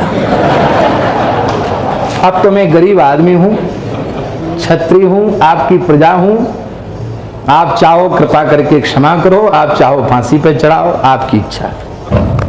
अरे क्या बोलता है? हाथी खरीदने वाला रात में विदा हो गया। बोले वो दूसरा नहीं था, वो अफीम के नशे में हम थे, और उस समय हमारे मन में ये वृत्ति थी। ये है मद का प्रभाव। तो मैंने नारद जी को कहां देखा? नारद जी की करुणा भरी दृष्टि हमारे ऊपर पड़ गई। हमने संत दर्शन नहीं किया, संत ने हमको देख लिया। उसकी यह दिव्य महिमा हुई कि हमको ब्रजवास मिल गया, वृक्ष की योनि मिल गई। वृक्ष की योनि का मतलब है संत की योनि, क्योंकि संत परोपकारी होते हैं और वृक्ष भी परोपकारी होते हैं। संत बिटप सरिता गिरिधरनी, परहित हेतु सवन के करनी। ब्रजवासी संत बना दिया, उसमें भी किसी उपेक्षित क्षेत्र का नहीं, खास नंद महल के प्रांगण का वृक्ष। तो संत ने हमारी ओर दृष्टि डाल दी, उसका तो दिव्य प्रतिफल यह हुआ कि हमें ब्रजवास मिल गया, लीला दर्शन का सुख मिल गया, आपका प्रत्यक्ष दर्शन हो गया। ये कब? जब हमने संत को नहीं देखा, संत ने हमको देख लिया। और कहीं श्रद्धा पूर्वक संत का दर्शन करना हमें आ जाए तो हे नाथ, आप तो हमारी आंखों से कभी ओझल हो ही नहीं सकते, क्योंकि संतो दिशंति चक्षुंसी बहिरर्कस समुत्थिता। एकादश स्कंद में देवता बांधव संत संत आत्मा हो विवेच। भगवान कण कण में विराजमान हैं, लेकिन वो दृष्टि देने की सामर्थ्य पूज्य संतों में है, सब में वो सामर्थ्य नहीं है। तो संत दर्शन करने के लिए राजा आया। बैठे द्वार द्वार पाल हैं। एक एक बात महाराज जी बहुत ध्यान से सुनने की है। स्वामी जी सीमन रंजनी वाटिका से, निकुंज से, स्वामी गुरुदेवाचार्य जी महाराज अपने हाथ से सोहनी सेवा करके वहाँ के तृण सूखे पत्ते बटोर करके बाहर फेंकने आए थे। तो हम चर्चा ये कर रहे थे कि इन आचार्यों ने स्वयं अपने हाथ से सेवा की है। भीड़ भाड़ देखी, ज्ञात हुआ कि राजा मानसिंह आया है, अपने को राजाओं से क्या लेना देना। तुरंत पत्ता बाहर फेंक करके, बलिया फेंक करके, और आप पुनः वाटिका में प्रविष्ट हो गए। और रस भावना में देखी भीड़ झार के पतुआ गए, बाहर ले डारे देखो, देखी भीड़ भार रहे बैठिए रसाल हैं। ये परम रस के स्वरूप श्री स्वामी अग्रदेवाचार्य जी महाराज साक्षात चंद्रकला जी के अवतार हैं, सियाजू की प्राण सखी। यहां जो ललिता जी हैं वही ये चंद्रकला जी हैं। बैठ गए और अपलक नेत्रों से युगल की रसकेली का दर्शन करने लगे। अब देखो सेवकों को कितना सावधान रहना चाहिए। आचार्य चरण उपासना में हैं तो सेवक सावधान होकर द्वार पर बैठे।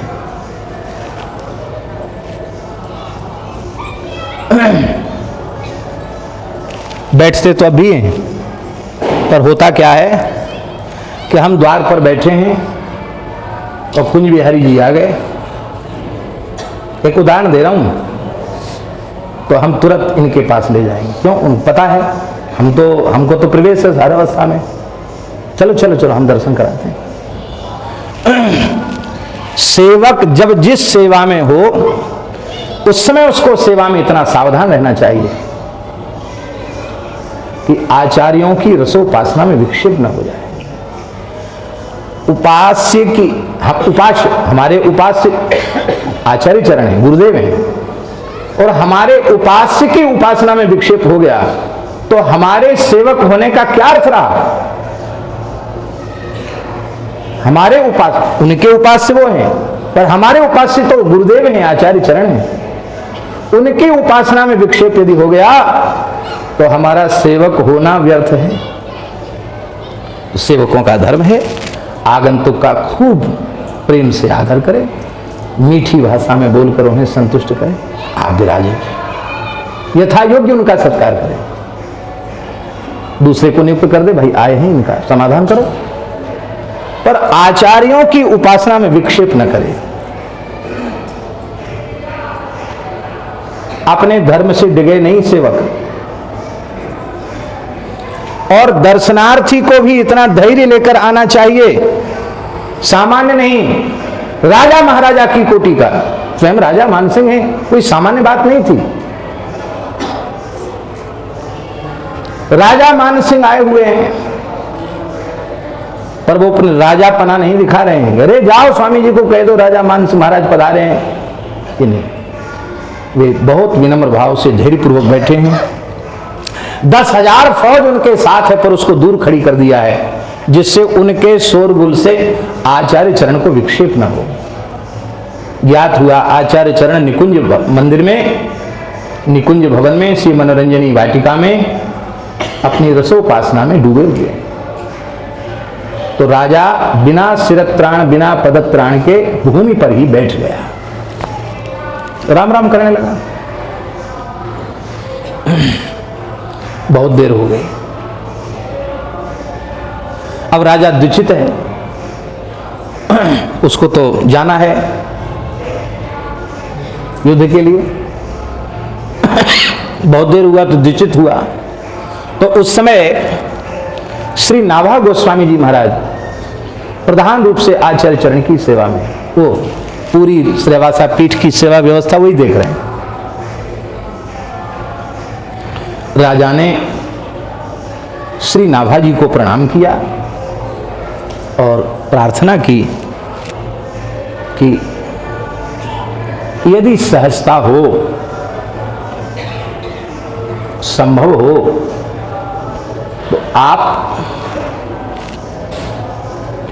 भीतर जाकर यह पता करके हमें कि इस सेवक को स्वामी जी का मंगलमय दर्शन कितनी देर में होगा। यदि अधिक विलंब हो, कहने का आशय ये था कि यदि अधिक विलंब होगा तो फिर हम जैसा होगा वैसे माने चल पड़ेंगे, फिर पता तो चले कितनी देर। और ये जड़ समाधि तो है नहीं, ये तो रसिकों की भाव समाधि है।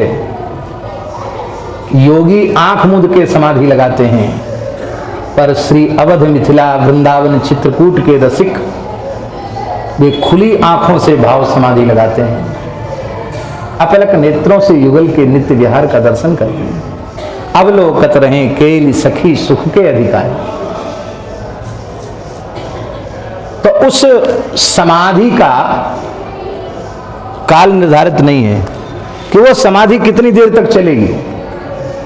हम लोग समझते नहीं है।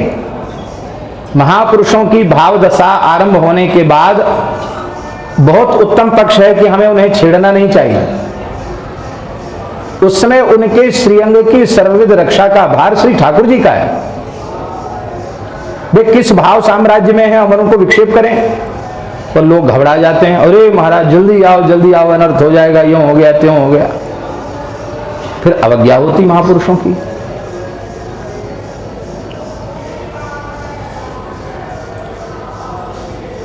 वृंदावन की घटना है महाराज जी। यमुना पुलिन में अनन्य रसिक नृपति श्री स्वामी हरिदास जी के प्रशिष्य, स्वामी हरिदास जी के शिष्य स्वामी श्री विठल विपुल देव जी और विठल विपुल देव जी के शिष्य श्री स्वामी बिहारिन देव जी महाराज, जिनको श्री गुरुदेव के नाम से रसिक लोग कहते हैं, स्वामी जी की परंपरा के तृतीय आचार्य बिहारी जी की सेवा करते हैं। निधिवन राज में बिहारी जी विराजते। तो यमुना पुलिन में जुगल घाट की बात है, वो दातुन कर रहे थे और भावना में थे। और उसी समय आप एक पद धीरे धीरे भीतर से गा रहे थे। उस पद का आशय ये था कि युगल धीरे धीरे यमुना के तीरे तीरे गलवैयां देकर विहार कर रहे हैं।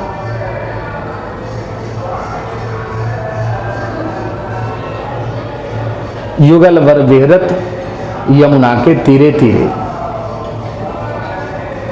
अब प्रत्यक्ष झांकी का दर्शन हो रहा है महाराज जी, और दातुन करते रह गए, मुंह से रक्त की धार बहने लगी, क्योंकि शरीर यंत्र के समान क्रिया कर रहा है और दर्शन कर रहे हैं।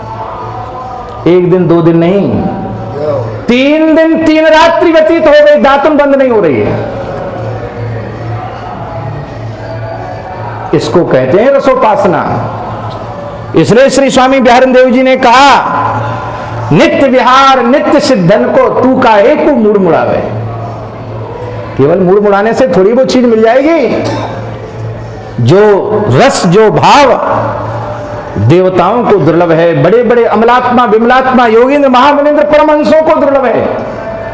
सची शारदा रमा जिस रस के लिए लालायित रहती हैं, उस रस का अनुभव करना एक कलिमल ग्रसित जीव की पात्रता है क्या?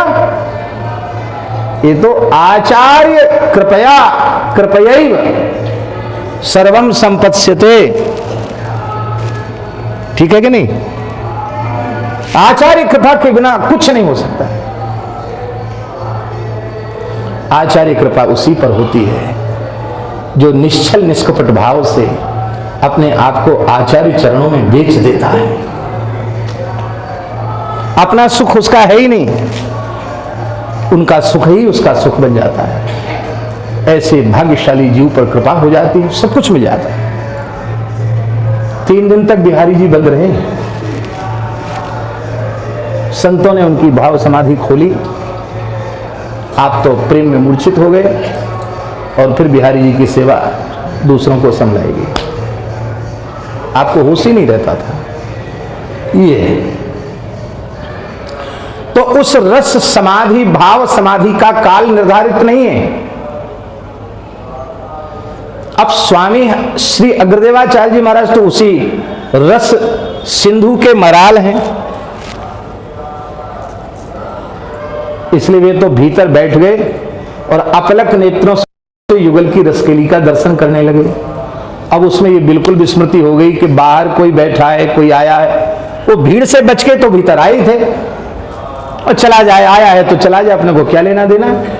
पर वहां बैठने के बाद उनको बिल्कुल विस्मृति हो गई, क्योंकि पांच भूले देह सुधी तब छठे भावना रास की, सातें पावे रीति रस श्री स्वामी हरिदास की।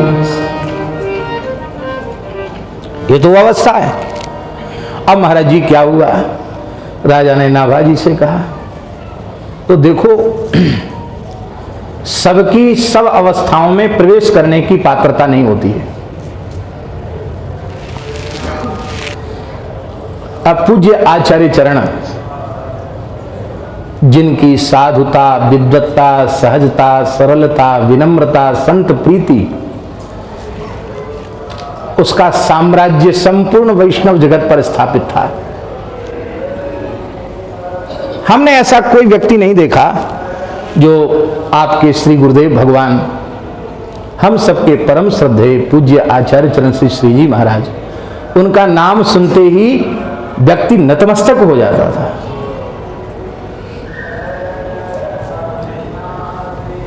छोटे से बालक के जैसा भोलापन था उनमें। शायद 5 वर्ष के बालक में भी ऐसा भोलापन नहीं हो सकता, ऐसा भोलापन, ऐसा निर्मल भाव उनका। अब हम मान लो आचार्य पीठ में पहुंचे और आचार्य चरण किसी ऐसी ही अवस्था में है, रस भावना की, और हमको कहीं प्रस्थान करना है, बहुत देर हो गई, तो दूसरा सेवक तो वहां नहीं जा सकता, पर आप तो जा सकते हैं कि नहीं? क्योंकि आप यह समझते हैं कि जब कभी उन्हें पता चलेगा कि वो चले गए तो उनको अच्छा नहीं लगेगा, तो आप जा सकते हैं। सेवक तो द्वारपाल तो नहीं जा सकता, पर आप जा सकते हैं, क्योंकि आप प्रधान कृपा भाजन हैं। ऐसे ही अग्र स्वामी जी की रसोपासना के काल में कोई शिष्य प्रशिष्य सेवक नहीं जा सकता, पर नाभाजी तो जा सकते हैं। श्री नाभाजी ने कहा, कोई बात नहीं, आप बैठे, बहुत देर हो गई है, मैं पता करके आता हूं। नाभाजी ने भीतर प्रवेश किया। प्रवेश करके क्या कहा, आए देखी नाभाजू ने उठी सास टांग करी, आए देखी नाभाजू ने उठी सास टांग करी, भरी जल आंखें चले असुवन जाल हैं, हरि जल आंखें चले असुवन जाल हैं।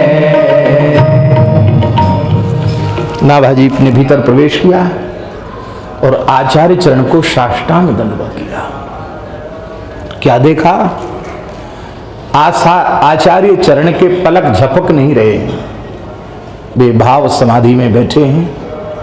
उनके कंजदल विशाल नेत्र खुले के खुले हैं और नेत्रों से श्री गंगा यमुना प्रवाहित हो रही है। समझ लिया, इसमें आचार्य चरण देहाध्यास में नहीं है, शरीर संसार की पूर्ण विस्मृति हो चुकी है। और एक बात बड़े रहस्य की है, भगवान सर्वगत सर्वरूप सर्वमय हैं, सबके भीतर सबके बाहर हैं, पर उनकी अनुभूति क्यों नहीं होती है? महाराज जी, भगवत प्राप्ति का कोई साधन नहीं। जो नित्य प्राप्त हैं उनकी प्राप्ति का साधन क्या होगा? भगवत प्राप्ति का साधन नहीं है। सारे साधन शरीर संसार को भुलाने के लिए है।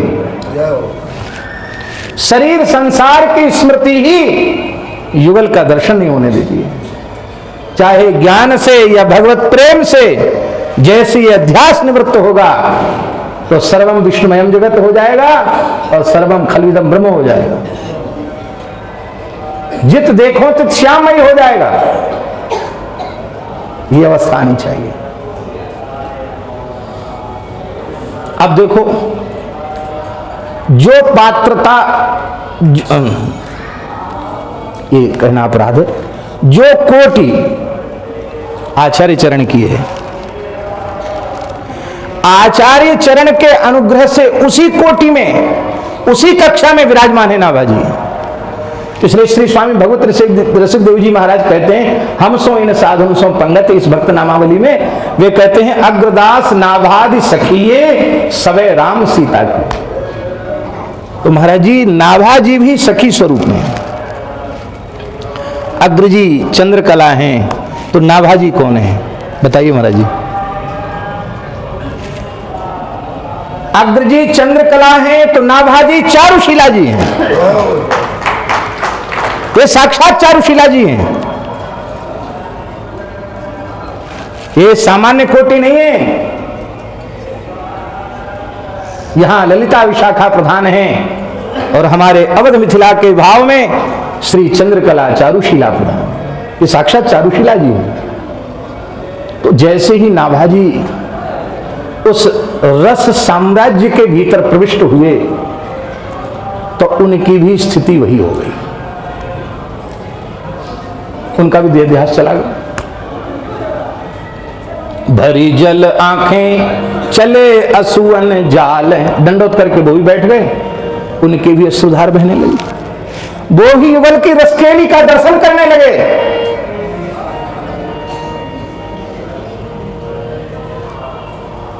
हा हा क्या कहना। नित्य रास का दर्शन हो रहा है, महारास का दर्शन हो रहा है। एक इस भावना के अनुरूप एक श्री अग्र स्वामी जी का पद, रास का पद है। सखिन बिच नृत्यत युगल किशोर, सखिन बिच नृत्यत युगल किशोर, सखिन बिच नृत्यत युगल किशोर, सखिन बिच नृत्यत युगल किशोर। विपिन प्रमोद सरोजा तट पर, विपिन प्रमोद सरोजा तट पर, दिव्य भूमि चमकत चहुओर, दिव्य भूमि चमकत चहुओर। चक्राकार रास मंडल रची, चक्राकार रास मंडल रची, राग रागिनी के कल घोर, राग रागिनी के कर घोर, राग रागिनी के कल शोर, राग रागिनी के कल शोर। सखिन बिच नृत्यत युगल किशोर, सखिन बिच नृत्यत युगल किशोर। क्या झांकी है, दर्शन करें झांकी का। विमला चंद्र कलादी रंगीली, विमला चंद्र कलादी रंगीली, वीण मृदंग लिए कर धोर, वीण मृदंग लिए कर धोर। हाँ, विमला जी मृदंग लिए, चंद्रकला जी वीणा लिए हैं। चारुशिला शुभ गाहे मालिए, चारुशिला शुभ गाहे मालिए, मुरली मुचंद किन्नरी जोर, मुरली मुचंद किन्नरी जोर। सखिन बिच नृत्यत युगल किशोर, सखिन बिच नृत्यत युगल किशोर। चंद्रवती मिली गावत, चंद्रा चंद्रवती मिली गावत, क्षेमा स्वरहि भरत रस बोर, क्षेमा स्वरहि भरत रस बोर। क्षेमा सखी आलाप जारी कर रही है। मदन कला तर ताल बजावत, मदन कला तर ताल बजावत, सारंगी नंदा चंको, सारंगी नंदा सखी ने बिच नृत्यत युगल किशोर, सखी ने बिच नृत्यत युगल किशोर।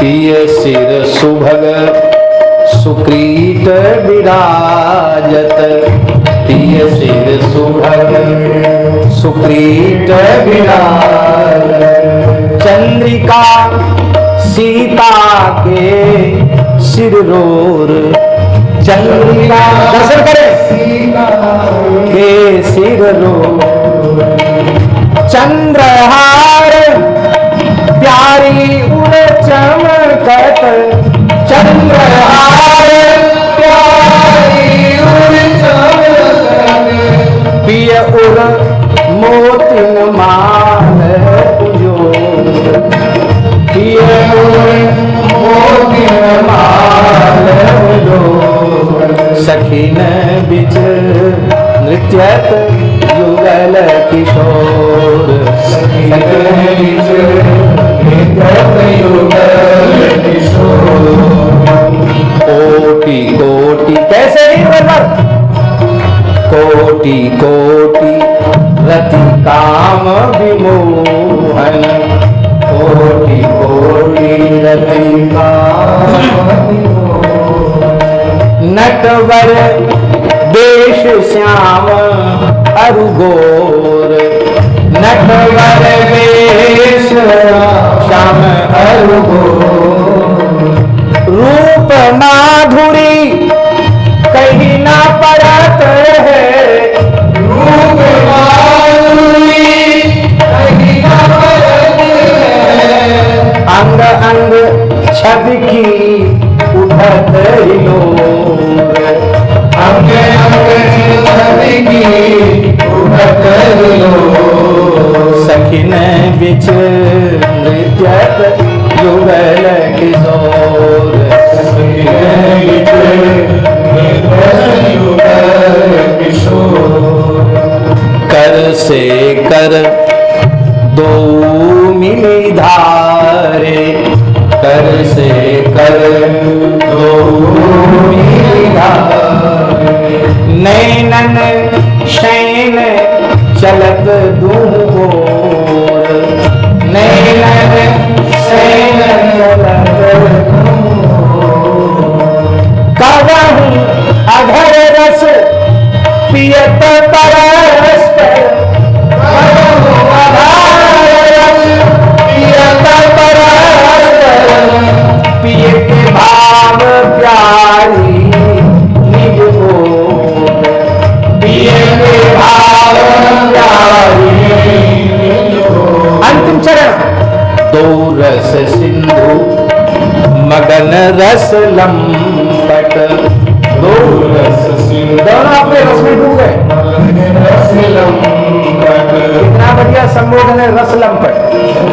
दो रस सिंधु मगन रस लंपट, दो रस सिंधु मगन रस लंपट, अग अली नहीं चाहत हो, अग अली नहीं चाहत हो, अग अली चाहती नहीं कि सवेरा हो जाए, ना सोता रहेगा ब्रह्मरात्र उपाध्याय। हाँ क्या कहना, बस 2 मिनट में हम पूरा कर रहे हैं।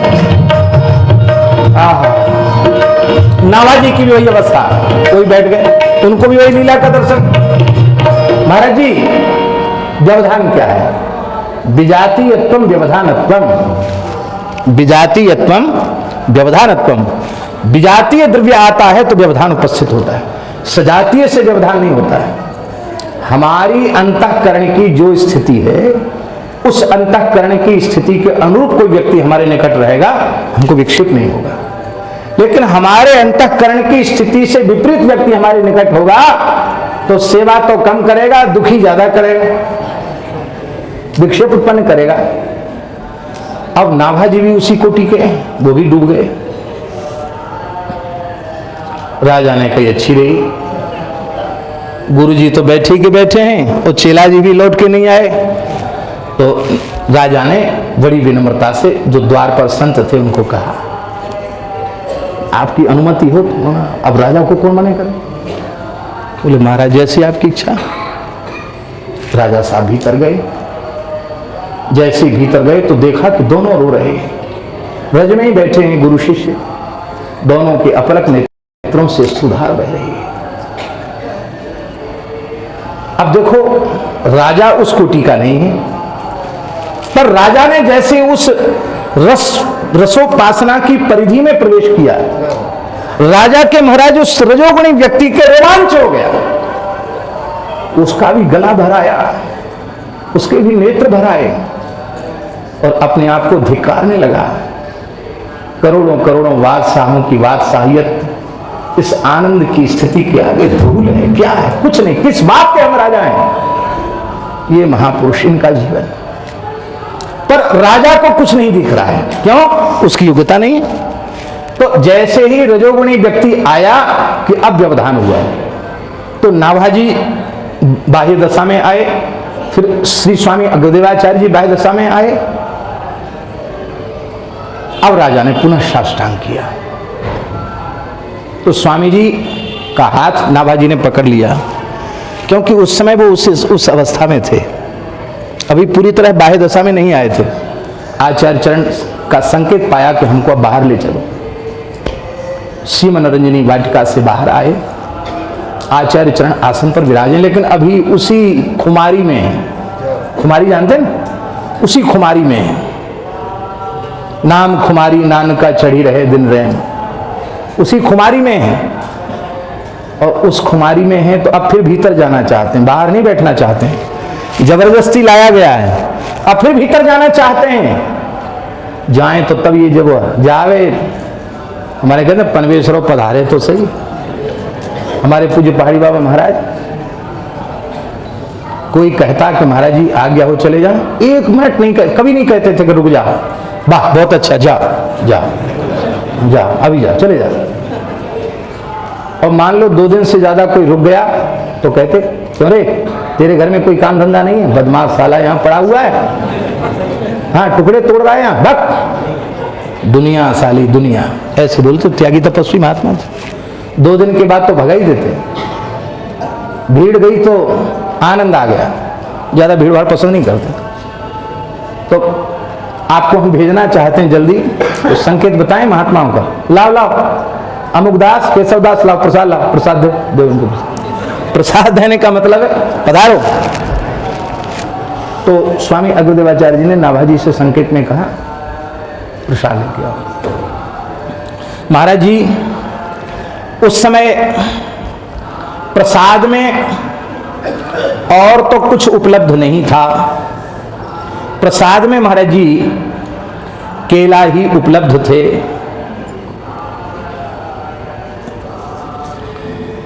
कितने केले? 10 केला। कितने केला? 10 केला, गिनती के 10 थे, उतने ही थे स्थान में। पुराने महात्माओं के कोई ज्यादा वैभव थोड़ी होता था, संग्रही हो में तो वैभव हो गए, संग्रही होते नहीं थे।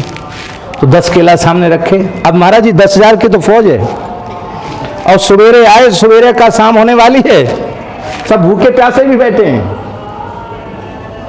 केला जो है, एक महात्मा कहते थे भगवान का बनाया हुआ सीरा है, हलवा। राम जी ने हलवा बना के पैक कर दिया, कितना घी कितनी शक्कर उसमें होनी चाहिए, बिल्कुल बढ़िया चीज है, एक नंबर चीज है केला। और दास को तो बहुत ही अच्छा लगता है। इस समय तो वैद्य ने मना कर रखा है तो मन महसूस के रह जाते हैं, नहीं तो केला हमको बहुत प्रिय है फलों में।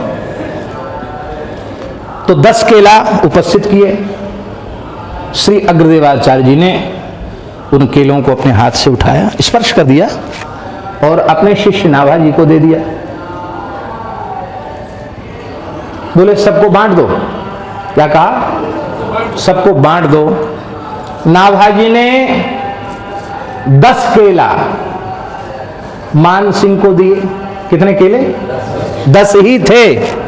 10 दिए तो 10 फिर प्रकट।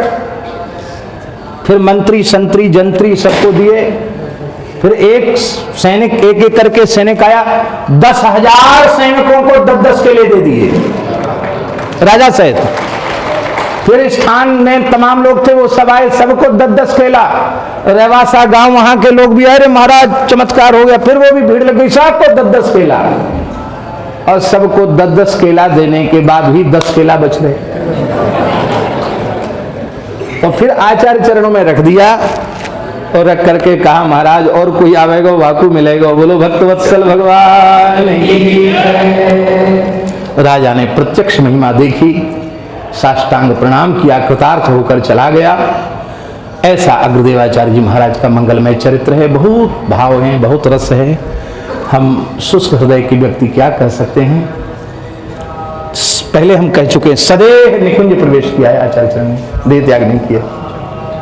आप किसी माता के गर्भ से प्रकट नहीं हुए, अयोनिज बालक के रूप में प्रकट हुए और सदैव निकुंज में प्रवेश किया। और ये सदैव प्रवेश करने की परंपरा कितनी पीढ़ी तक चली है? 2-3 पीढ़ी तक चली है अग्रपीठ में। 2-3 पीढ़ी तक सबने सदैव निकुंज प्रवेश किया। हम लोग भाग्यशाली हैं। ऐसे पवित्र आचार्यों के बारे में हम लोगों को कहने सुनने का सौभाग्य मिला है। अतिकाल हुआ, थोड़ी देर भी हो गई थी आज कथा शुरू होने में। हमें तो अपने पर विश्वास नहीं था कि मैं कुछ कह पाऊंगा। शारीरिक रूप से अस्वस्थता थी, खूब तेज बुखार, हाँ पसीना चल रहा है, अभी ज्वर है। सब काम भगवान की दया से हो रहे हैं। और अब ये कथा हो गई, इसके बाद अब अनुभव होगा कि क्या है। अभी तक कोई अनुभव नहीं। लगता है कि कथा के समय देह धर्म किनारे हो जाता है। आवे रहे, बस भगवान की सेवा में बाधा ना पड़े।